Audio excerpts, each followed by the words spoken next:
एक समय की बात है, बनारस के पवित्र घाटों पर एक बूढ़ा आदमी चबूतरे पर बैठा भीख मांगकर अपनी जिंदगी काटता था।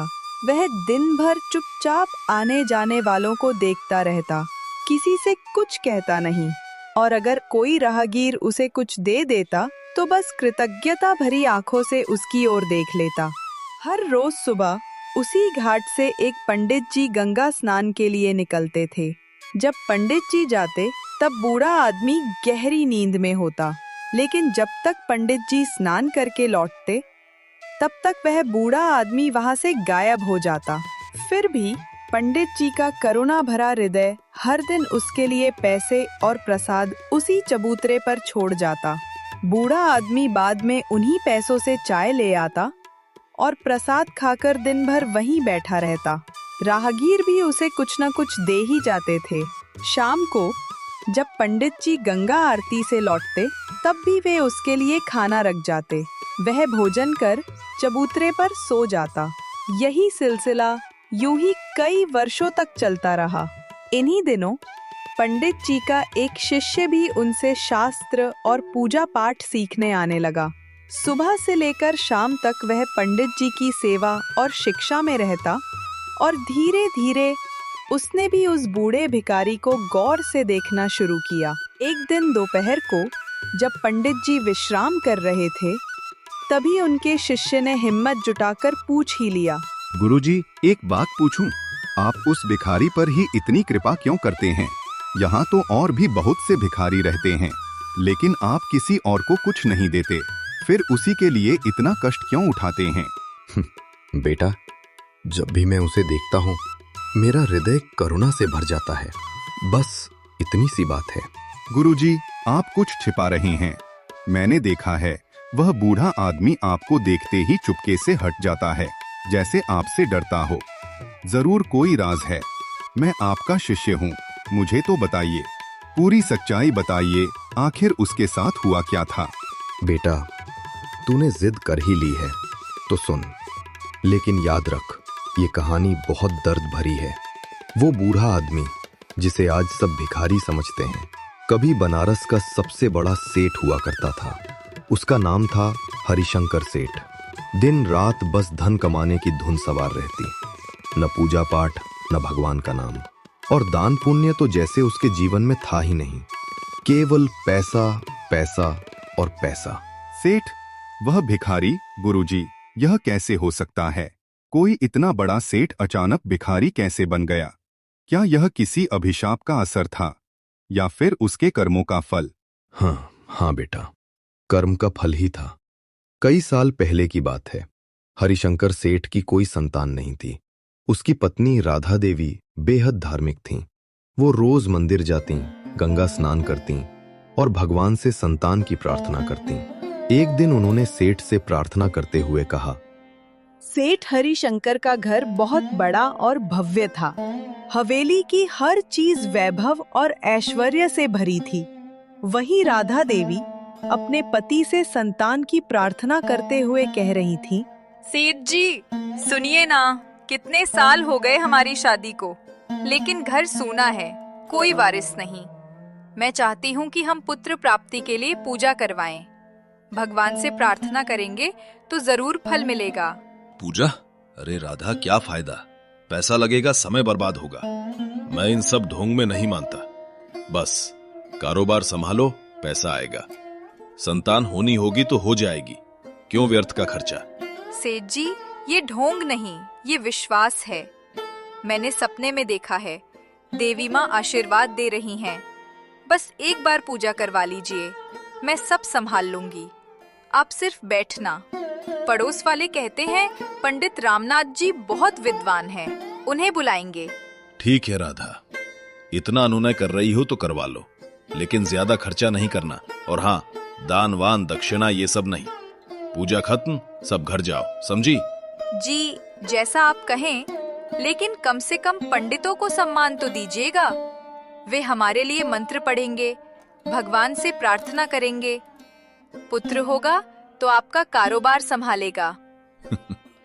हाँ, पुत्र होगा तो ठीक, लेकिन मुझे ज्यादा उम्मीद नहीं। चल, अब मुझे काम करने दे। अगले दिन हवेली में पूजा की तैयारी शुरू हो गई। राधा देवी नौकरों को निर्देश दे रही थी। उनके चेहरे पर उम्मीद और विश्वास साफ झलक रहा था। गोपाल, जाओ पंडित रामनाथ जी को बुलाओ। कहना पुत्र प्राप्ति की पूजा के लिए सामग्री लाएं। और हाँ, एक और पंडित भी साथ में बुला लें। जी मालकिन, अभी जाता हूँ। और सामग्री? हवन की लकड़ी, फल फूल? हाँ, सब ले आना। लेकिन ध्यान रखना, सेठ जी को मत बताना, वह खर्चे की बात करेंगे। मैं अपने गहने बेचकर व्यवस्था कर दूंगी। पूजा का दिन था। घर में मंडप सजा हुआ था। पंडित रामनाथ और एक अन्य पंडित पूजा के लिए उनके घर आते हैं। नमस्कार सेठ जी। राधा देवी, पूजा शुरू करें। ये पुत्र प्राप्ति का विशेष अनुष्ठान है। मंत्रोच्चार होगा, हवन होगा, भगवान प्रसन्न होंगे। हाँ पंडित जी, शुरू करो, लेकिन जल्दी खत्म करना। मुझे बाजार जाना है, ग्राहक इंतजार कर रहे हैं। पंडित जी, आप चिंता मत कीजिए, सब सामग्री है, आराम से करिए। सेठ जी थोड़े व्यस्त हैं, लेकिन मन से साथ हैं। जी, हम शुरू करते हैं। पूजा आरंभ होती है और मंत्रों की गूंज पूरे घर में फैल जाती है। उसी बीच सेठ हरिशंकर बार बार अपनी घड़ी देखता है और राधा से धीरे से कहता है, कितना समय और?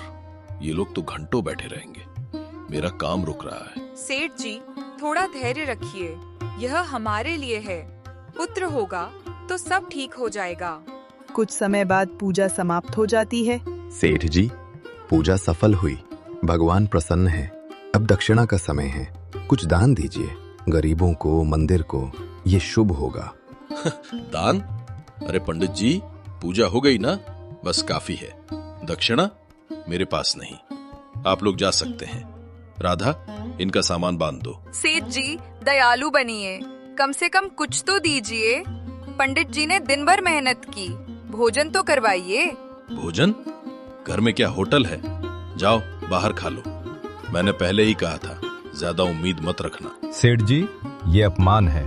हमने पूजा करवाई, दिन भर मंत्र पढ़े, लेकिन एक पैसा भी नहीं, ये ठीक नहीं। अपमान? तुम्हारा काम था पूजा करना, कर ली, अब निकलो, मैं दान नहीं देता। ये तो सरासर गलत है। हम जा रहे हैं, लेकिन याद रखना सेठ, कर्म का फल मिलता है, भगवान सब देख रहे हैं। माफ कीजिए पंडित जी, सेठ जी का मिजाज ठीक नहीं, मैं चुपके से कुछ दे देती हूँ। नहीं राधा देवी, रहने दो, हमें कुछ नहीं चाहिए। लेकिन सेठ जी सोचिएगा, दया रखिए, कर्म का हिसाब होता है। दोनों पंडित नाराज होकर वहाँ से चले जाते हैं। सेठ हरिशंकर गुस्से में राधा से कहता है, देखा राधा, व्यर्थ का खर्चा। अब खुश?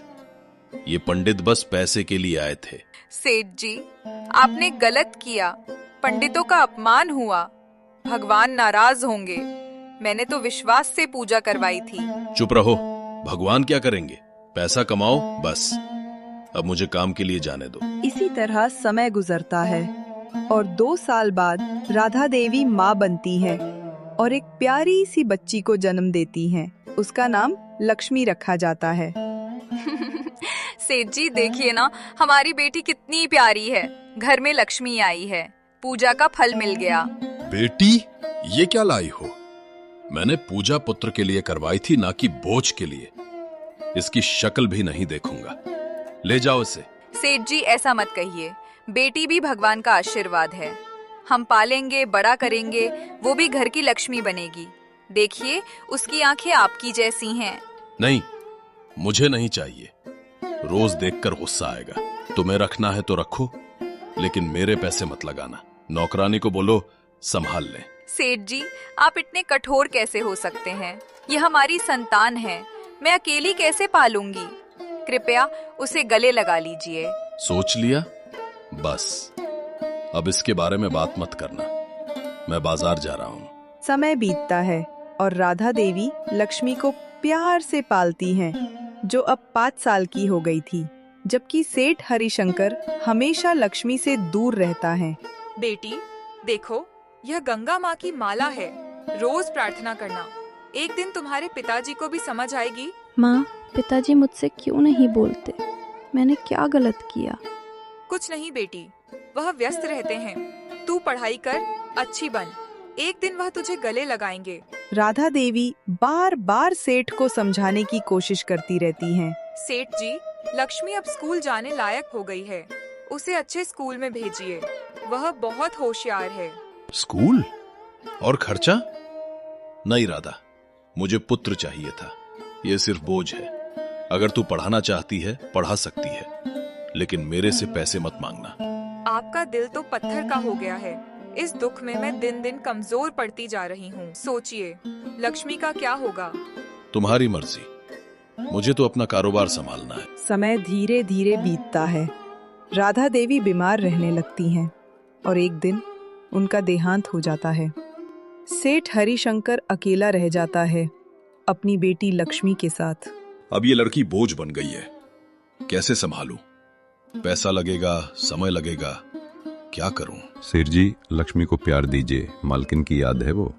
स्कूल भेजिए, बड़ा कीजिए, वो आपकी बेटी है। नहीं, व्यर्थ है। अब विवाह की उम्र आई है। कोई सस्ता वर ढूंढो, ज्यादा खर्चा नहीं चाहिए। बस विदा कर दो इसे। सेठ जी, सस्ता वर? अच्छा घर वर देखिए। लक्ष्मी अच्छी लड़की है, पढ़ी लिखी, सुशील। तू चुप रह, पैसा बचेगा। बाजार में एक भिखारी मिला था, उसी से बात कर। कोई दहेज नहीं, बस विवाह। सेठ जी, वो भिखारी है, बदमाश लगता है। लक्ष्मी का क्या होगा, कृपया सोचिए। बस अब यही होगा। फैसला हो गया। पंडित रामनाथ को बुलाओ, विवाह कराओ। पंडित रामनाथ को बुलाया जाता है और विवाह की तैयारियां शुरू हो जाती हैं। सेठ जी, नमस्कार। विवाह के लिए बुलाया, लेकिन वर कौन है? कोई अच्छा परिवार है? एक भिखारी, सस्ता सौदा। तुम मंत्र पढ़ो बस। सेठ जी, ये क्या कर रही हैं? बेटी का विवाह भिखारी से? सोचिए, उसका जीवन बर्बाद हो जाएगा। मैं कुछ अच्छे परिवार जानता हूँ, बात करूं? पंडित जी, तुम अपना काम करो। मंत्र पढ़ो, विवाह कराओ। पैसा बचाना है। वो मेरी बेटी है, मैं जानता हूँ। लेकिन सेठ जी, ये पाप है। बेटी रो रही है। देखिए लक्ष्मी बेटी, क्या कहती हो? पिताजी, मुझ पर रहम कीजिए। मैं जीवन भर अकेली रह लूंगी, लेकिन इस भिखारी से विवाह मत कराइए। वो गंदा है, बदमाश है।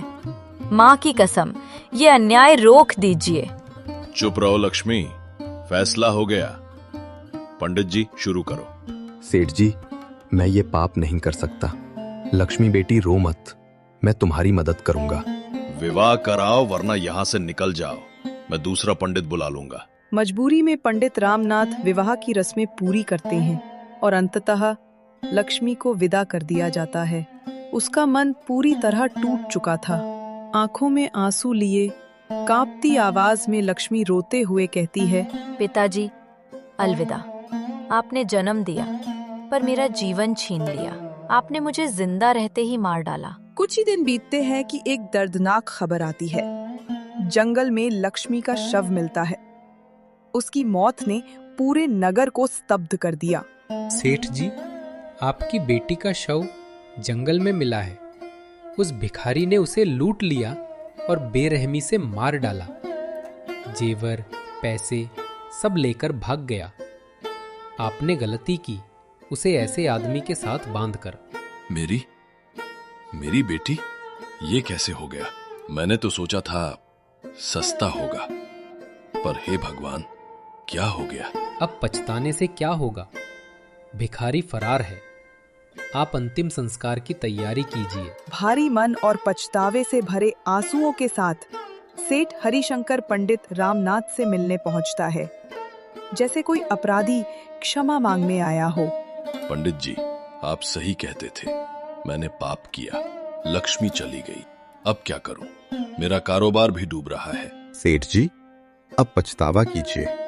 अगर दया रखते तो ये ना होता, लेकिन अब इसे भगवान पर छोड़ दीजिए। समय की मार अपना असर दिखाती है। धीरे धीरे सेठ का कारोबार डूबने लगता है। ग्राहक दूर चले जाते हैं। कर्ज का बोझ बढ़ता है। एक एक करके उसकी दौलत, हवेली सब बिक जाता है। अंततः कभी अमीर कहलाने वाला सेठ हरिशंकर गली गली में भिखारी बनकर भटकने लगता है। वर्तमान में पंडित रामनाथ अपने शिष्य श्याम से बात कर रहे हैं। बेटा, हरिशंकर से मेरा एक स्नेह का बंधन बन गया है। उसे लगता है कि जिसने भी उससे प्रेम किया वो उसे छोड़कर चला गया। राधा, लक्ष्मी, यहां तक कि भाग्य भी। इस डर से वो मेरी नजरों से बचता है, पर मैं जानता हूं दिल के भीतर वो मेरी मदद को पहचानता है। वाह गुरुजी, कितनी दर्दनाक कहानी है। लेकिन आप उसकी मदद क्यों करते रहते हैं? उसने आपके साथ भी अन्याय किया था, आपका अपमान किया था। बेटा, क्योंकि मैंने उसके अच्छे दिन भी देखे हैं, राजा से रंक बनते देखा है। उसकी आंखों में अब पछतावा साफ झलकता है। हाँ, कर्म का फल हर किसी को भोगना पड़ता है, लेकिन दया भी उतनी ही जरूरी है। यही तो गंगा मां हमें सिखाती हैं, दया करो, प्रेम करो। गुरुजी, आपका हृदय कितना विशाल है। मैं भी आपसे यही सीखूंगा। लेकिन क्या हरिशंकर कभी आपसे बात करता है? नहीं बेटा, वो कभी कुछ नहीं कहता, बस चुप रहता है। लेकिन उसकी आंखें बहुत कुछ बोलती हैं। जब मैं उसके लिए भोजन रख देता हूं तो वो दूर खड़ा होकर देखता है। एक बार उसने हाथ जोड़कर सिर झुकाया था। मेरे लिए वही बहुत है। अगले दिन की सुबह बनारस की गलियों में एक खबर फैलती है। गुरुजी, एक बुरी खबर है। वह बूढ़ा भिखारी हरिशंकर कल रात ठंड से चबूतरे पर ही मर गया। लोग कह रहे हैं कि उसने अंतिम सांस वहीं ली। क्या? हे भगवान, तो अब यही अंत लिखा था उसके भाग्य में। चलो बेटा, चलकर देखते हैं। उसका अंतिम संस्कार मैं करूंगा। कम से कम मृत्यु में तो उसे शांति मिले। जी गुरुजी, मैं भी मदद करूंगा। लेकिन सोचता हूँ जीवन कितना अनिश्चित है। कल तक सेठ था, धन वैभव से भरा हुआ, आज भिखारी बन गया और अब केवल एक लाश। हाँ बेटा, यही तो जीवन का सत्य है। इसलिए इंसान को हमेशा दान करना चाहिए, स्नेह देना चाहिए, ताकि अंत में पछतावा न रहे। दोस्तों, अगर सेठ हरिशंकर की इस दर्दनाक कहानी से आपको भी सीख मिली हो तो वीडियो को लाइक करें, अपनी राय कमेंट में लिखें और ऐसी कहानियां सुनने के लिए चैनल को सब्सक्राइब करना ना भूलें। आपका एक छोटा सा समर्थन हमें और भी कहानियां लाने की ताकत देता है।